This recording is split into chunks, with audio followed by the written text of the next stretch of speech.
વલસાડમાં 1.5 મહિનાના બાળકે માતાની છત્રછાયા ગુમાવી.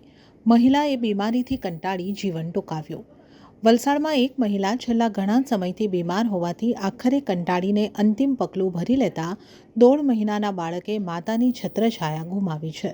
આ દુઃખદ ઘટના અંગે મળતી વધુ વિગતો મુજબ વલસાડના કોસ્ટલ હાઈવે પર ચામુંડા કોમ્પ્લેક્સ ભદેલી ગામે રહેતી 31 વર્ષીય રેશમાબેન ભાવેશભાઈ ટંડેલના લગ્ન આજથી 3 વર્ષ અગાઉ વલસાડ તાલુકાના ભાગલ ગામે રહેતા ભાવેશભાઈ ટંડેલ સાથે થયા હતા. તેમના લગ્ન જીવનમાં 1.5 મહિના અગાઉ રેશમાબેને પુત્રને જન્મ આપ્યો હતો. ત્યારબાદ ભાવેશભાઈ પોતાના કામ અર્થે શિફ્ટમાં ફરજ બજાવતા હોવાથી તેમણે કામ કરવા માટે જવું પડ્યું હતું.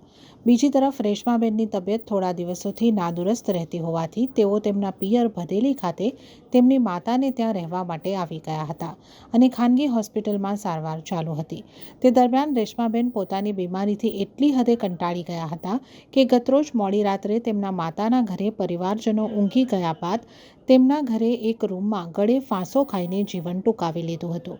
ત્યારબાદ તેની નાની બહેન રાત્રે પાણી પીવા માટે ઉઠી ત્યારે તેણે જોયું કે તેની બહેને અંદરથી દરવાજો બંધ કરી લીધો છે અને અંદરથી કોઈ જવાબ નથી આપી રહ્યું.